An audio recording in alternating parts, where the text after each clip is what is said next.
Assalamualaikum warahmatullahi wabarakatuh. Perkenalkan, nama saya Mita Amalia Putri, NIM 2014201184, kelas PBS 1E. Saya di sini akan menjelaskan tentang kebutuhan manusia terhadap agama. Yang pertama, pengertian agama. Secara sederhana, pengertian agama dapat dilihat dari sudut kebahasaan etimologis dan sudut istilah terminologis. Mengartikan agama dari sudut kebahasaan akan terasa lebih mudah daripada mengartikan agama dari sudut istilah. Karena pengertian agama dari sudut istilah ini sudah mengandung muatan subjektivitas dari orang yang mengartikannya. Atas dasar ini, maka tidak mengherankan jika muncul beberapa ahli yang tidak tertarik mendefinisikan agama. James Halueba misalnya berusaha mengumpulkan semua definisi yang pernah dibuat orang tentang agama, tak kurang dari 48 teori. Namun, akhirnya ia berkesimpulan bahwa usaha yang membuat definisi agama itu tidak ada gunanya karena hanya merupakan kepandaian bersilat lidah. Selanjutnya, Mukti Ali pernah mengatakan, barangkali tidak ada kata yang paling sulit diberi pengertian dan definisi selain dari kata agama. Pernyataan ini didasarkan kepada 3 alasan. Yang pertama, bahwa pengamalan agama adalah soal batin, subjektif, dan sangat individualis sifatnya. Kedua, barangkali tidak ada orang yang begitu bersemangat dan emosional daripada orang yang membicarakan agama.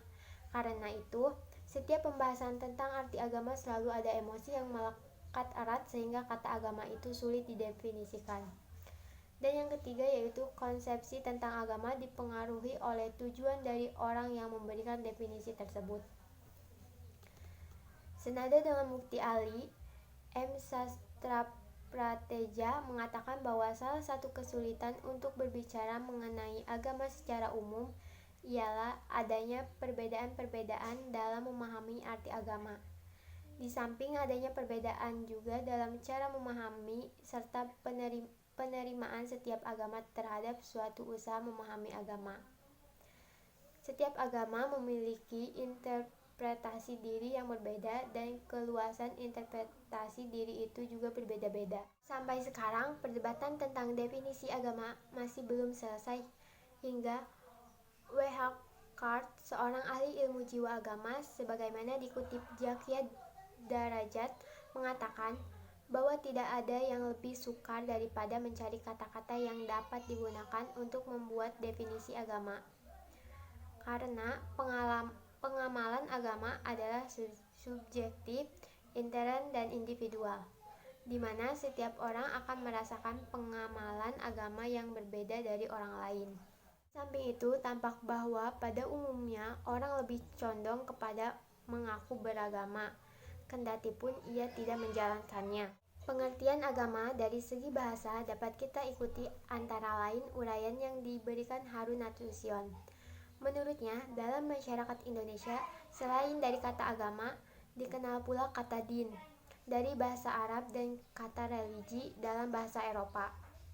Menurutnya, agama berasal dari kata Sanskrit.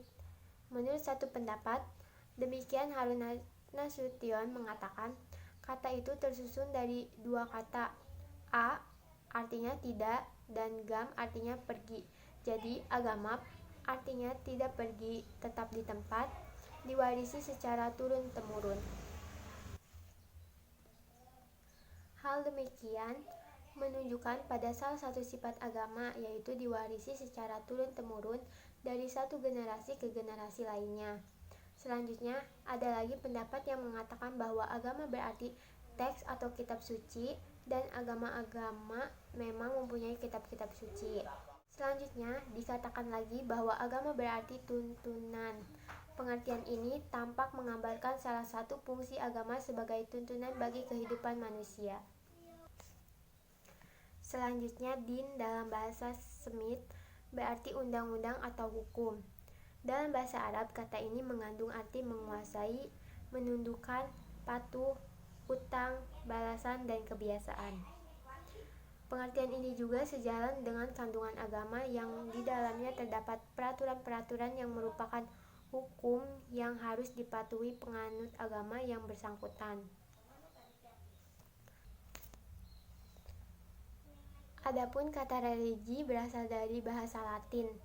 Menurut satu pendapat, demikian Harunatusion mengatakan bahwa asal kata religi adalah leger, yang mengandung arti mengumpulkan dan membaca. Pengertian demikian itu juga sejalan dengan isi agama yang mengandung kumpulan cara-cara mengabdi kepada Tuhan yang terkumpul dalam kitab suci yang harus dibaca. Tetapi menurut pendapat lain, kata itu berasal dari kata religar yang berarti mengikat. Ajaran-ajaran agama memang mempunyai sifat mengikat bagi manusia. Dalam agama selanjutnya terdapat pula ikatan antara roh manusia dengan Tuhan, dan agama lebih lanjut lagi memang mengikat manusia dengan Tuhan.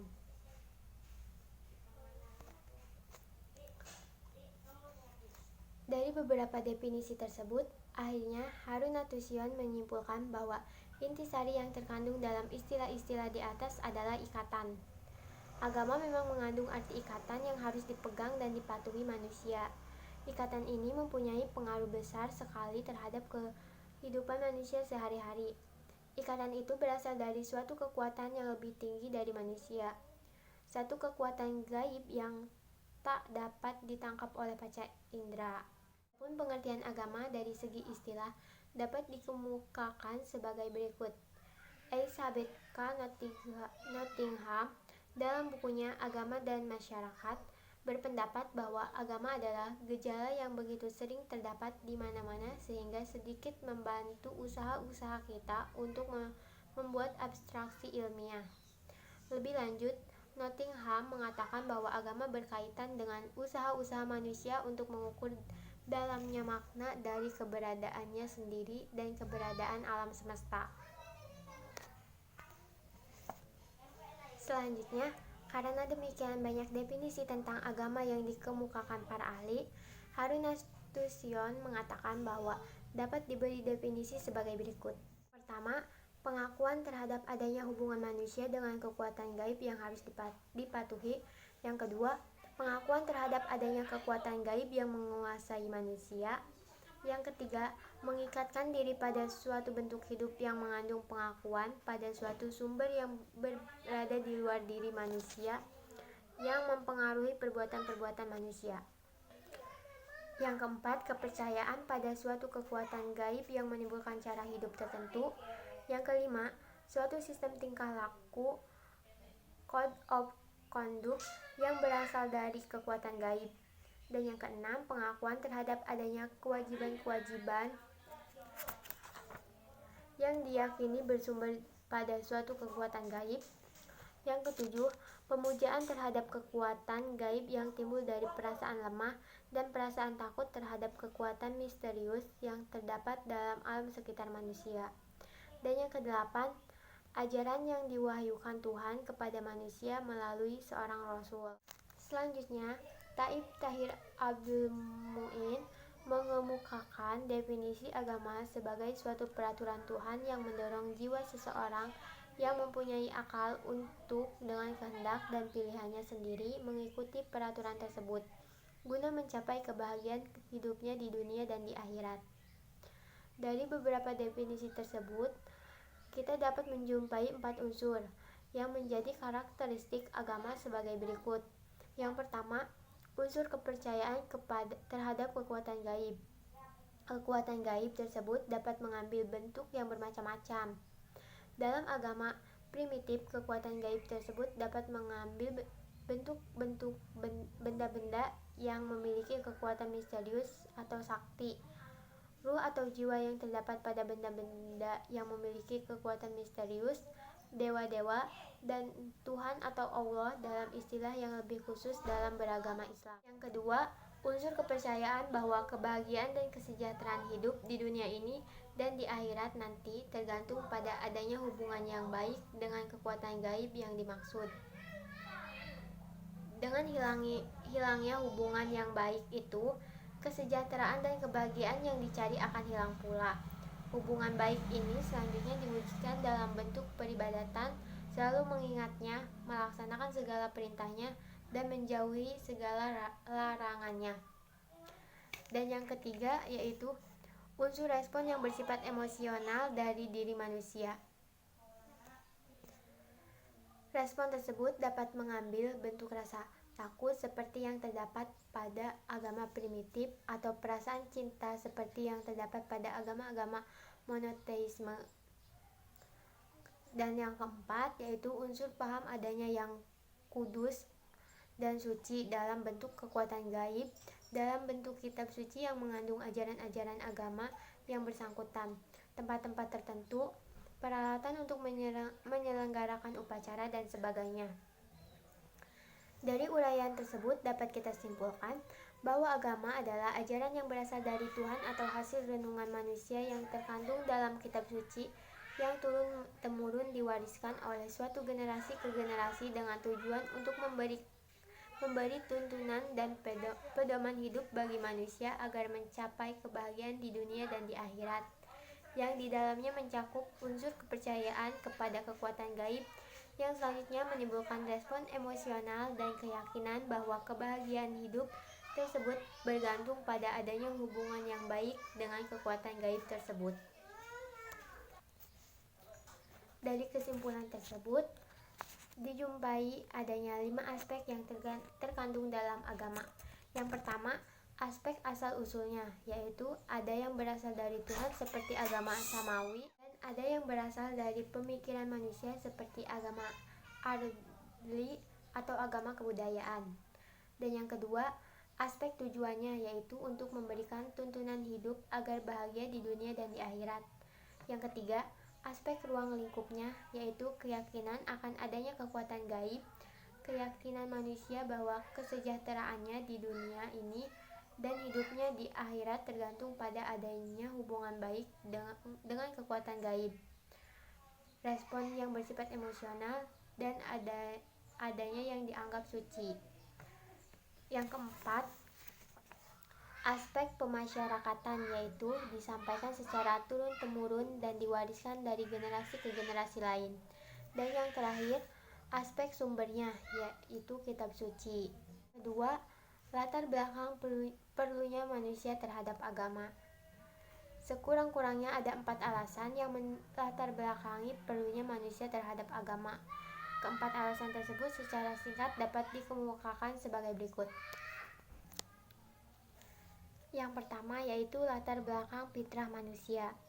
Dalam bukunya berjudul Perspektif Manusia dan Agama, Hada Mutatahari mengatakan bahwa di saat berbicara tentang para nabi, Imam Ali alaihissalam menyebutkan bahwa mereka diutus untuk meningkatkan manusia kepada perjanjian yang telah diikat oleh fitrah mereka, yang kelak mereka akan dituntut untuk memenuhinya.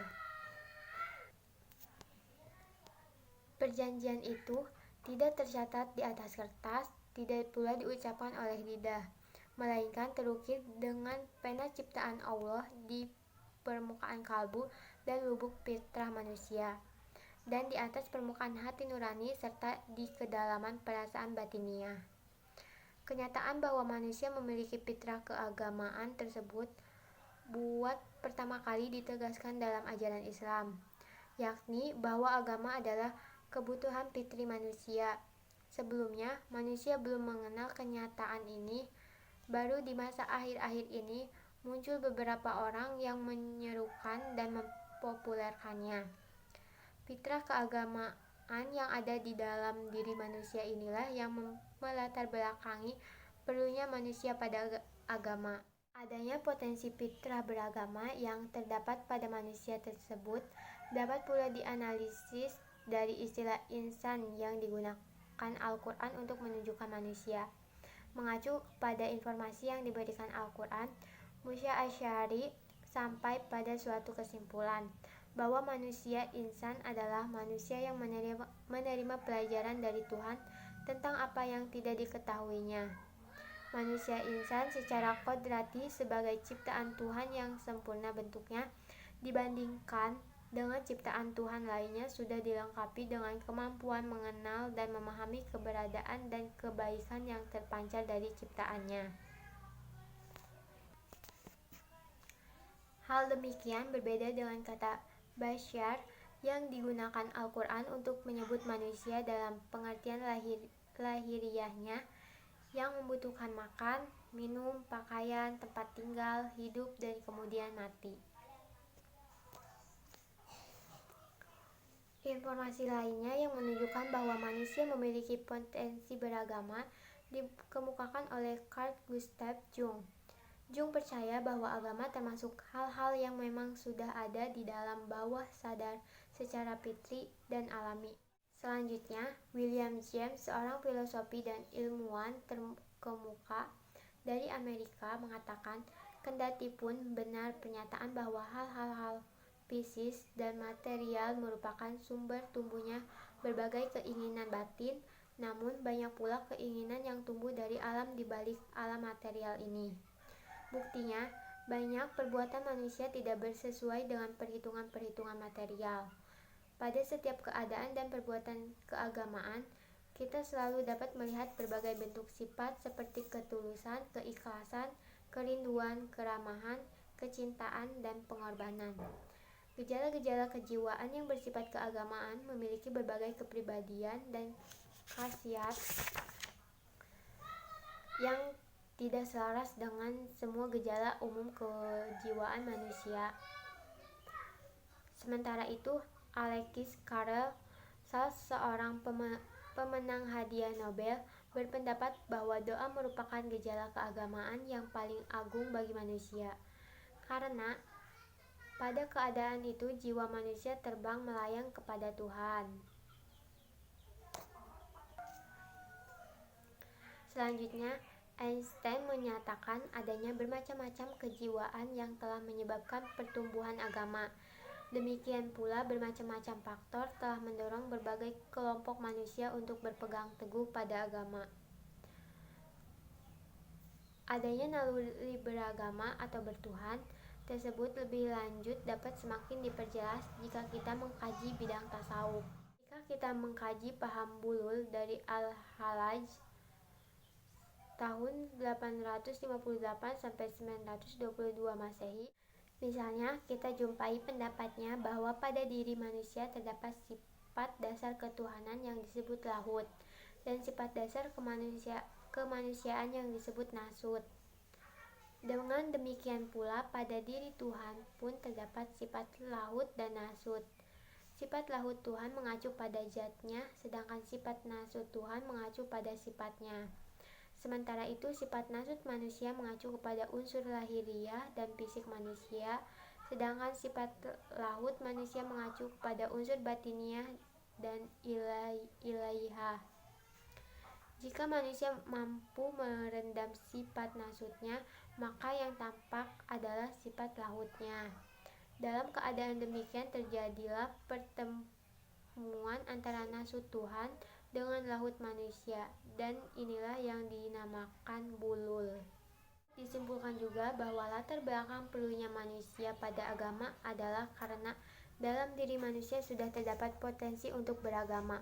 Potensi beragama ini memerlukan pembinaan, pengarahan, pengembangan, dan seterusnya dengan cara mengenalkan agama kepadanya. Dan yang kedua yaitu kelemahan dan kekurangan manusia. Faktor lainnya yang melatar belakangi manusia memerlukan agama adalah karena di samping manusia memiliki berbagai kesempurnaan juga memiliki kekurangan. Hal ini antara lain diungkapkan oleh kata al-nafs menurut Quraisy Shihab, bahwa dalam pandangan Al-Quran, nafs diciptakan Allah dalam keadaan sempurna yang berfungsi menampung serta mendorong manusia berbuat kebaikan dan keburukan. Dan karena itu, sisi dalam manusia inilah yang oleh Al-Quran dianjurkan untuk diberi perhatian lebih besar. Menurut Quraisy Shihab, bahwa kata mengilhamkan berarti potensi agar manusia melalui nafs menangkap makna baik dan buruk serta dapat mendorongnya untuk melakukan kebaikan dan keburukan. Di sisi antara lain terlihat perbedaan pengertian kata ini menurut Al-Quran dengan terminologi kaum sufi, yang oleh Al-Qusyairi dalam risalahnya dinyatakan bahwa nafs dalam pengertian sufi adalah sesuatu yang melahirkan sifat tercela dan perilaku buruk. Pengertian kaum sufi tentang nafs ini sama dengan yang terdapat dalam Kamus Umum Bahasa Indonesia yang antara lain menjelaskan bahwa nafs adalah dorongan hati yang kuat untuk berbuat yang kurang baik. Selanjutnya, Quraisy Shihab mengatakan walaupun Al-Quran menegaskan bahwa nafs berpotensi positif dan negatif, namun diperoleh pula isyarat bahwa pada hakikatnya potensi positif manusia lebih kuat daripada potensi negatifnya. Hanya saja, daya tarik keburukan lebih kuat daripada daya tarik kebaikan. Sifat-sifat yang cenderung kepada keburukan yang ada pada manusia itu antara lain berlaku zolim, aniaya, dalam keadaan susah payah, pikabad, selalu melampaui batas, anid, sombong, kubar, ingkar, dan sebagainya. Karena itu manusia dituntut agar memelihara kesucian nafs dan tidak mengotorinya. Untuk menjaga kesucian nafs ini, manusia harus selalu mendekatkan diri pada Tuhan dengan bimbingan agama, dan disinilah letaknya kebutuhan manusia terhadap agama. Dalam literatur teologi Islam, kita jumpai pandangan kaum Mu'tazilah yang rasionalis, karena banyak mendahulukan pendapat akal dalam memperkuat argumentasinya daripada pendapat wahyu. Namun demikian, mereka sepakat bahwa manusia dengan akalnya memiliki kelemahan. Akal memang dapat mengetahui yang baik dan yang buruk, tetapi tidak semua yang baik dan buruk dapat diketahui akal. Dalam hubungan inilah kaum Mu'tazilah mewajibkan pada Tuhan agar menurunkan wahyu dengan tujuan agar kekurangan yang dimiliki akal dapat dilengkapi dengan informasi yang datang dari wahyu agama.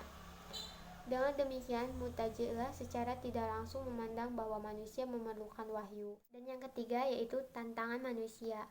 Faktor lain yang menyebabkan manusia memerlukan agama adalah karena manusia dalam kehidupannya senantiasa menghadapi berbagai tantangan, baik yang datang dari dalam maupun dari luar. Tantangan dari dalam dapat berupa dorongan hawa nafsu dan bisikan setan, sedangkan tantangan dari luar berupa rekayasa dan upaya-upaya yang dilakukan manusia yang secara sengaja berupaya ingin memalingkan manusia dari Tuhan. Mereka dengan rela mengeluarkan biaya, tenaga, dan pikiran yang dimanifestasikan dalam berbagai bentuk kebudayaan yang di dalamnya mengandung misi menjauhkan manusia dari Tuhan, yang terdapat dalam surat Al-Anfal ayat 36, yang artinya sesungguhnya orang-orang yang kafir itu menafkahkan harta mereka untuk menghalangi orang dari jalan Allah. Quran Surat Al-Anfal ayat 36.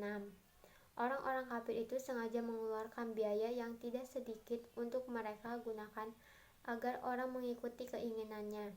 Berbagai bentuk budaya, hiburan, obat-obat terlarang, dan lain sebagainya dibuat dengan sengaja. Untuk itu, upaya mengatasi dan membentangi manusia adalah dengan mengajar mereka agar taat menjalankan agama. Godaan dan tantangan hidup demikian saat ini semakin meningkat, sehingga upaya mengagamakan masyarakat menjadi penting. Baik, sebelum saya tutup, untuk penutupannya saya akan membacakan surat Al-Kafirun. A'udzubillahi minasyaitonirrajim. Bismillahirrahmanirrahim. Alhamdulillahirabbil alamin. Arrahmanirrahim. Maliki yaumiddin. Iyyaka na'budu wa iyyaka nasta'in. Ihdinas siratal mustaqim. Siratal ladzina an'amta 'alaihim ghairil maghdubi 'alaihim waladdallin. Amin. Bismillahirrahmanirrahim. Qul ya ayyuhal kafirun la a'budu ma ta'budun wala antum abiduna ma a'bud wala an abidu ma abattum wala antum abiduna ma a'bud lakum dinukum waliyadin. Shadaqallahul adzim. Sekian dari saya. Wassalamualaikum warahmatullahi wabarakatuh.